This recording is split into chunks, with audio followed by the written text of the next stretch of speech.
Correcto. Dime por qué. Hey.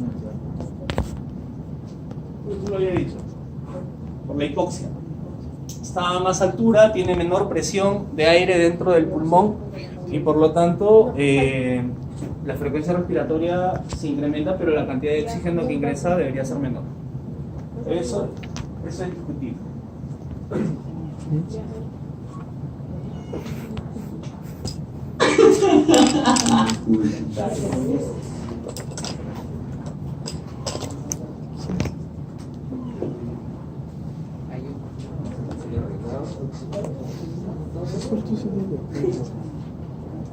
Listo. Vamos acá. Nos habíamos quedado en la clase anterior mencionando que teníamos diferentes presiones en el pulmón. ¿Está bien? Diferentes presiones tanto en el alveolo como diferentes presiones y que las capas que cubrían el pulmón generaban otras presiones diferentes. Normalmente la presión atmosférica es de 760 milímetros de mercurio. ¿Listo? Digo normalmente porque es la presión atmosférica medida a 0 metros sobre el nivel del mar.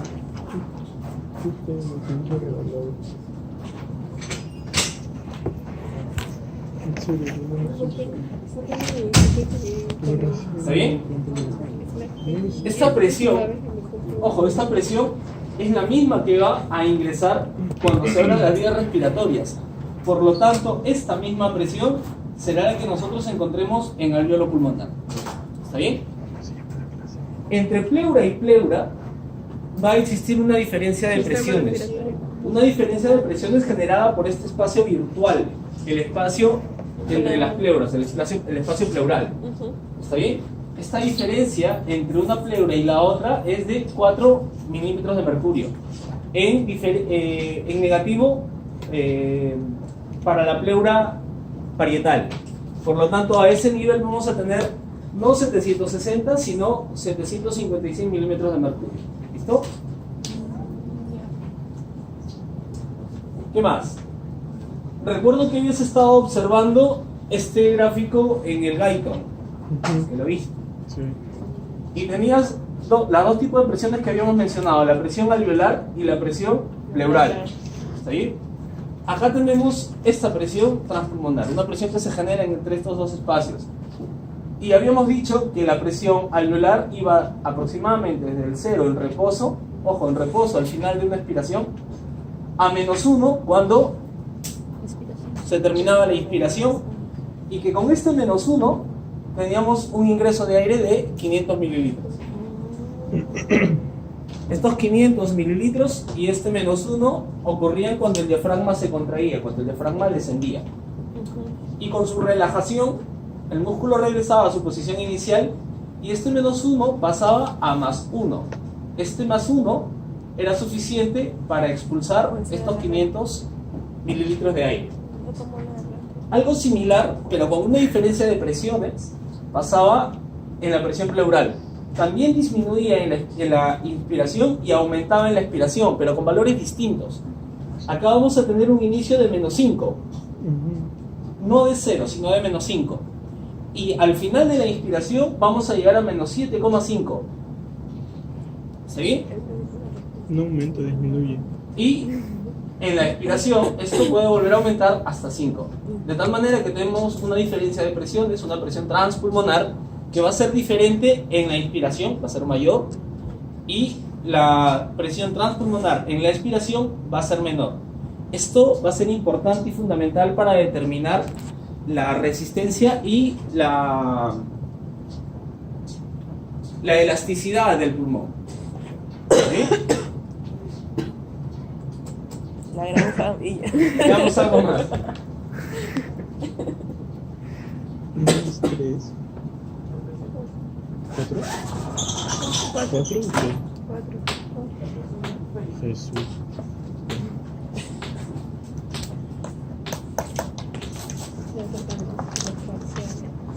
No, le digo porque tengo que pagar. Quiero hacer mi gráfico. Quiero pegar esto.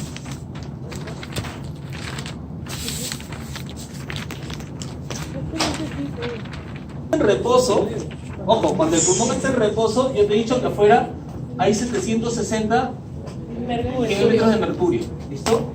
Y que normalmente al interior también hay 760 milímetros de mercurio, ¿listo? Están equilibradas estas fuerzas, en reposo, ¿listo? La glotis está cerrada al final de la inspiración. Están equilibradas. Vamos a usar otra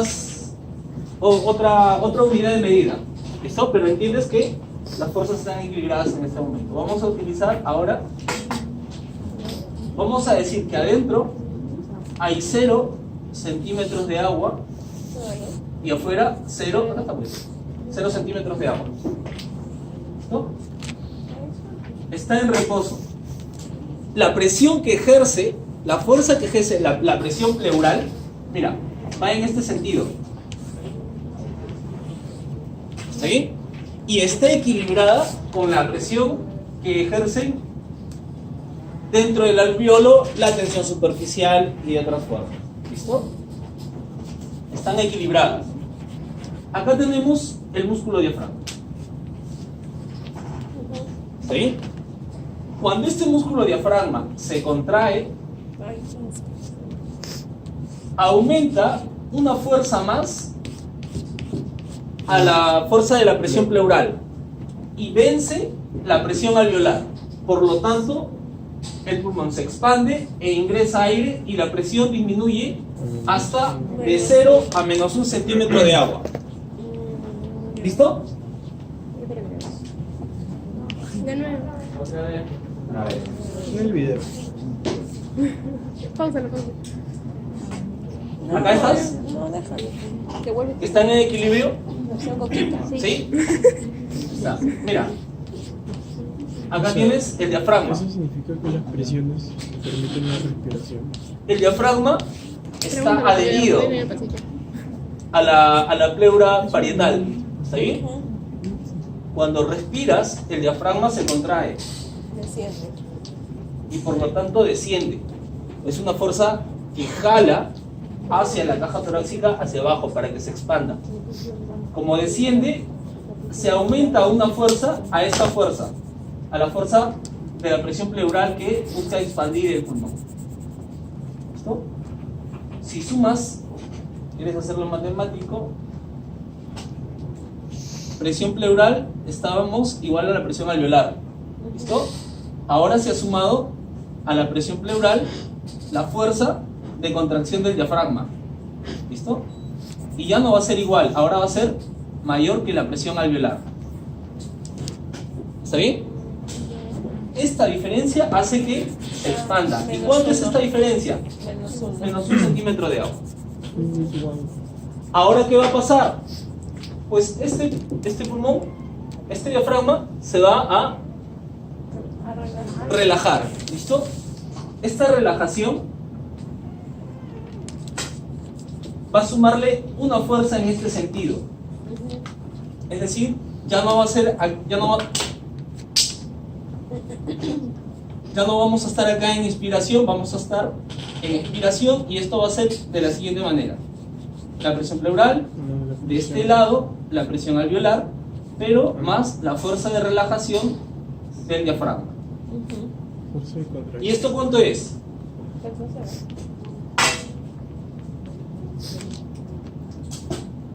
Esto es más 1 centímetro de agua. ¿Listo? ¿Lo tienes? Más 1, pero ¿por qué no sería más 2 para que quede más 1? No, al final, pues te digo que es, al final termina en más 1. Ah, ya. Acuérdate las presiones. Mejor me dicen menos 1 más 1. Dime.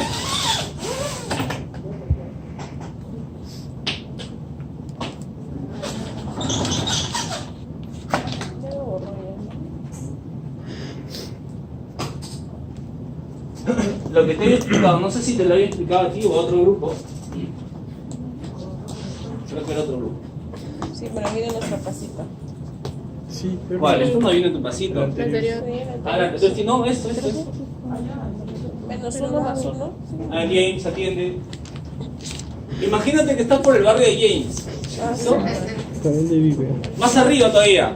¿De dónde vive? Sexta zona. Ayer. Y entonces tú estás llegando a visitarlo a James, ¿ya?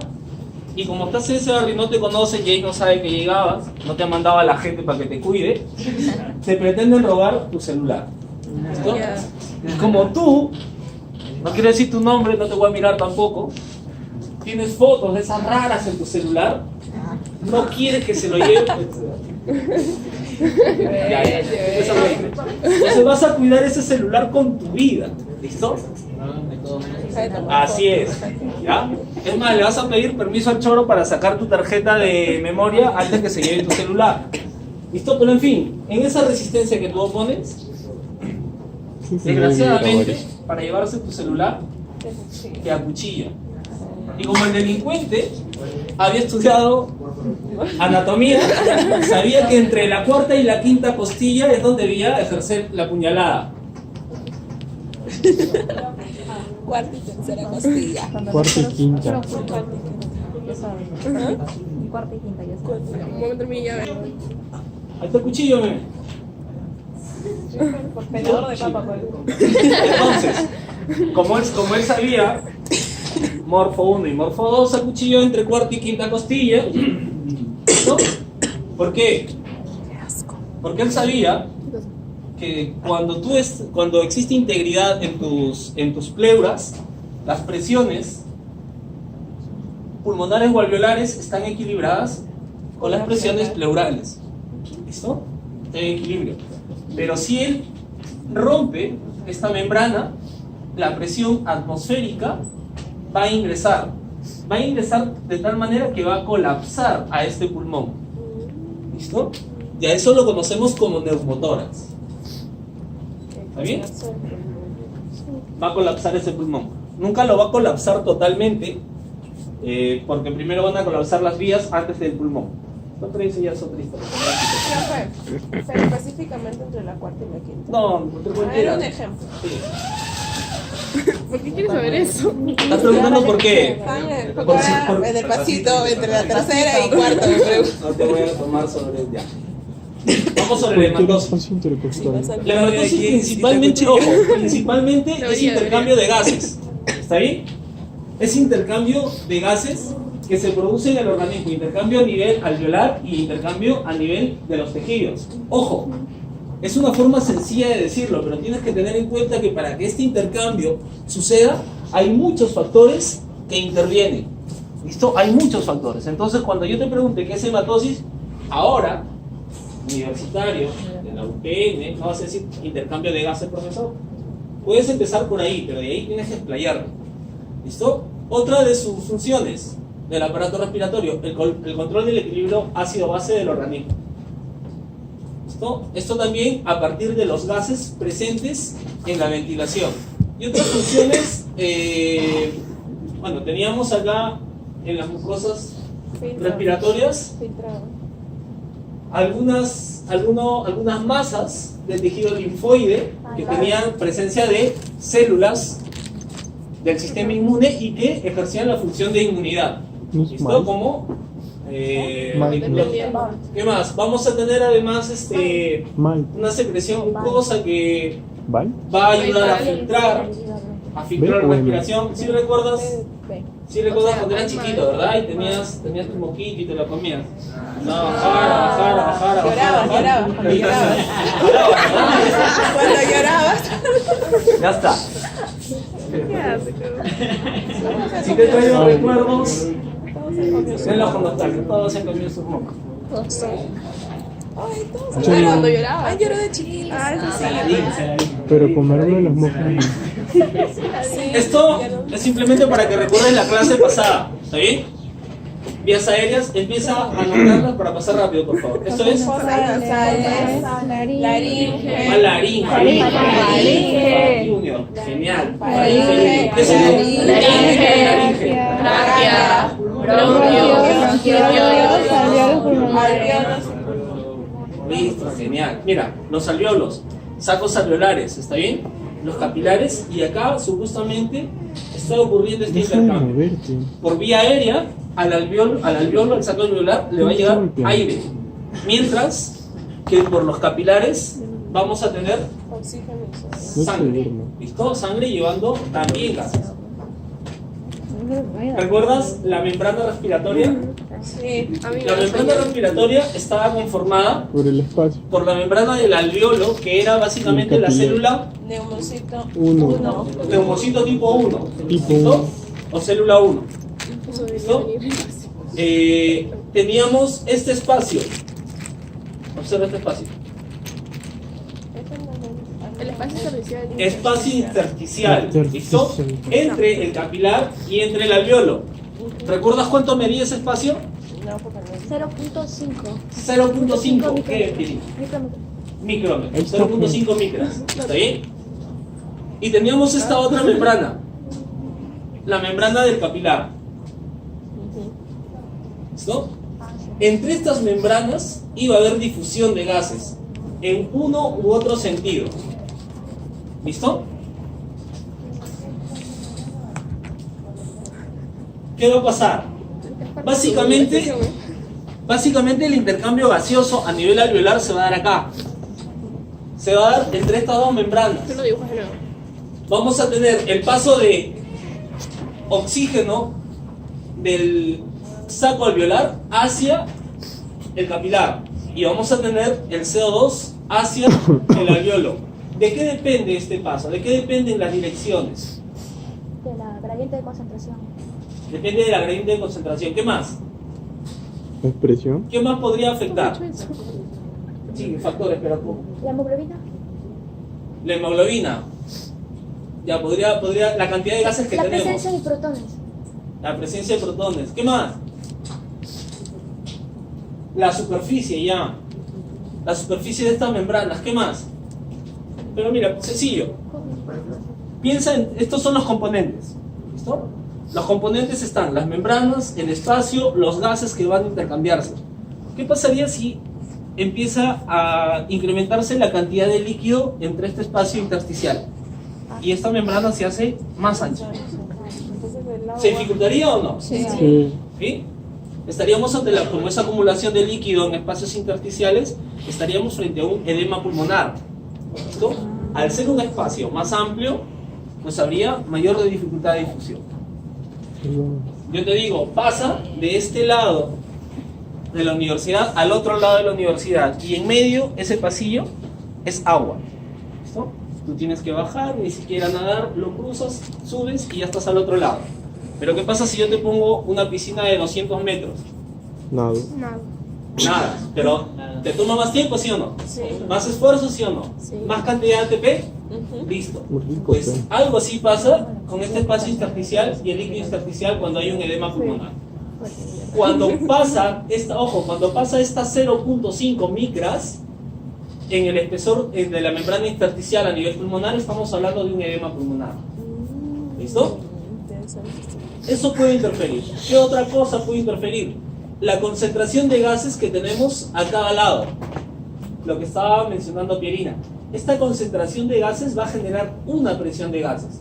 Imagínate que estás en la altura y tienes menor presión atmosférica, ya no es 760, la presión puede llegar a los 690. Entonces en el alveolo también será 690. Hay menor presión para empujar al oxígeno desde acá hacia el capilar. Hay menor presión. ¿Listo? Entonces pasará menos oxígeno. ¿Esto también interfiere? Claro que interfiere. ¿Qué pasa si estamos hablando de una persona que es hincha de Laguna Pai?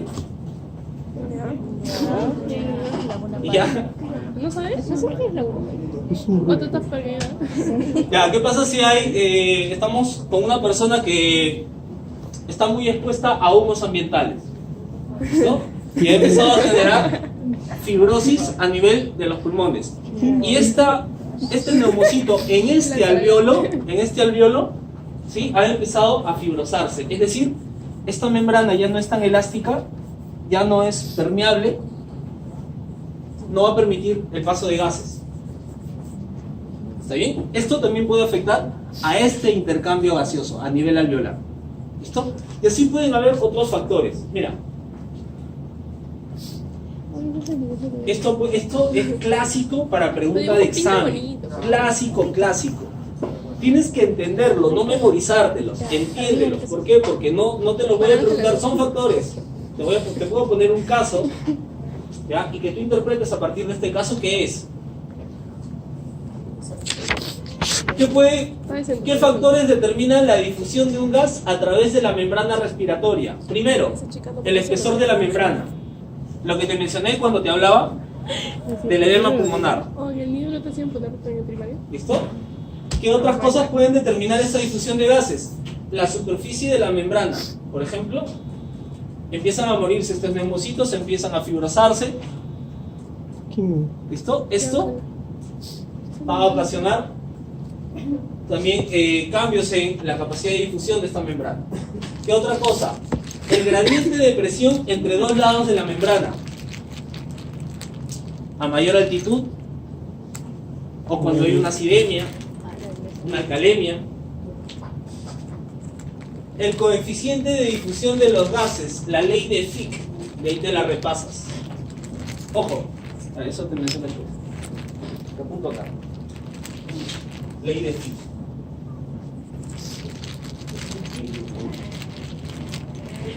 ¿Listo? A ver. No todos los gases tienen la misma capacidad de difusión.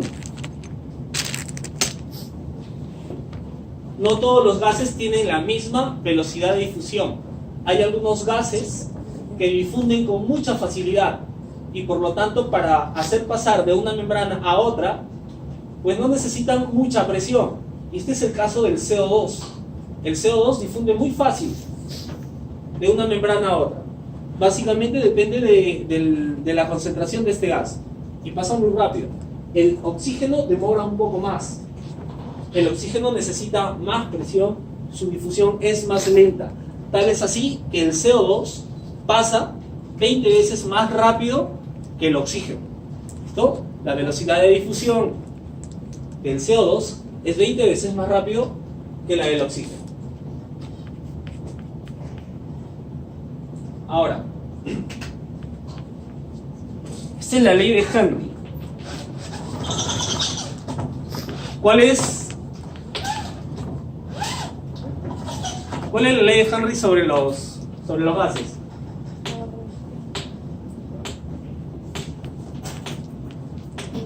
Mira.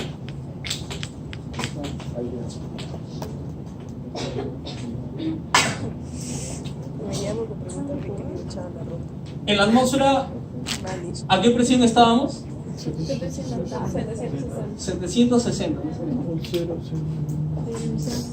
Aunque yo te movilicé. Todavía no.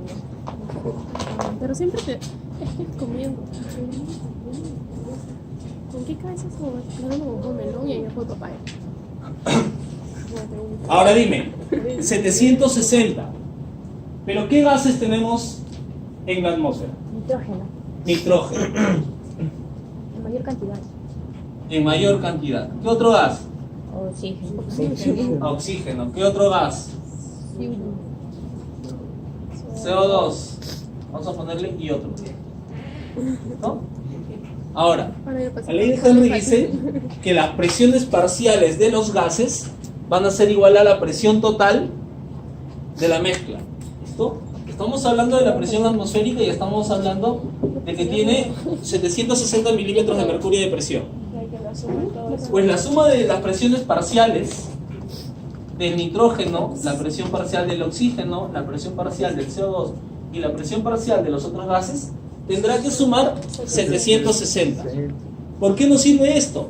Porque a nosotros lo que nos va a interesar a nivel capilar es estas dos presiones: la presión de oxígeno y la presión de CO2. ¿Está bien? ¿Cuál es la presión de oxígeno a nivel atmosférico? Aproximadamente 160, 159 creo que es. 159. ¿Está bien? Cuando pasa del pulmón, cuando pasa de la atmósfera al pulmón, este aire mantiene esa presión. pero van a haber ciertos cambios en las presiones de oxígeno, y este tiene que ver con la interacción entre las mucosas. Y va a pasar de ser una presión parcial de oxígeno a nivel atmosférico de 159 a hacer una a nivel alveolar, a hacer una presión parcial de oxígeno de 104, 105 o 106, eso dependiendo de la bibliografía. ¿Listo? Y eso es lo que nos va a interesar, esta presión, la presión dentro del alveolo. Y acá la tienes. No sé si la distingues desde atrás. La presión en el alveolo, producto de la presión que proviene de la presión atmosférica, es 105 milímetros de mercurio. Mientras que la presión del CO2 es 40. ¿Listo? Esos dos valores te los tienes que aprender. Y a partir de acá, vamos a razonar de la siguiente manera.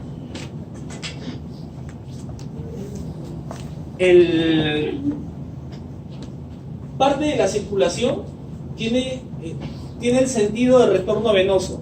En el retorno venoso tú estás trayendo sangre de los tejidos. Sangre que tiene muy poco oxígeno o menos oxígeno que la arterial y que tiene mayores concentraciones de CO2.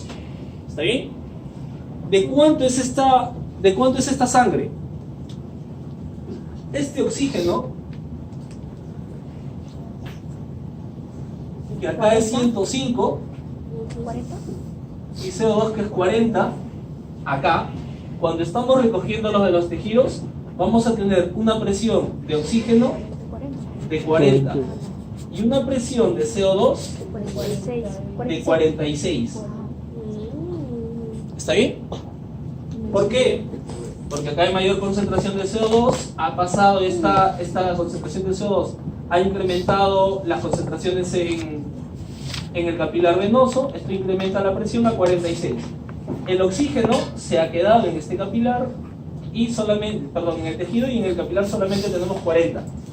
Y en este sentido va la circulación hacia el alveolo pulmonar. A este nivel tenemos un intercambio. El intercambio siempre busca llegar al equilibrio. La presión de oxígeno que ingresa con 40 va a salir con una presión de oxígeno de 100. Mientras que la presión de CO2 que estaba con 46 va a pasar CO2 a los alveolos y va a quedar con una presión de 40. Y en estas condiciones va a llegar nuevamente a los tejidos. Presión de oxígeno de 100, presión de CO2 de 40. Y acá hay otro intercambio gaseoso y pasa de 100 a 40 y pasa de ser el CO2 de 40 a 46 por su paso por los tejidos. ¿Y por qué en el alveolo es 105? Porque ahí se recarga el... Esto viene de la atmósfera. Acá está... ya está circulando. Ahora, acá es fácil entender cómo es que este oxígeno pasa hacia el capilar. ¿Listo? Hay una diferencia de presiones muy grande. Acá, para entender por qué es que el oxígeno pasa al capilar y cómo se asocia el CO2, vamos a tener que conocer algunos mecanismos adicionales.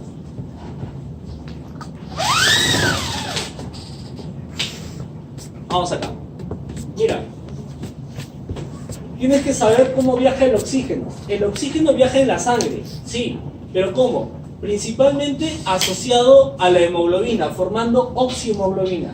Principalmente porque es casi el 98% de este oxígeno que viaja de esta manera. El resto viaja disuelto en plasma. ¿Está bien?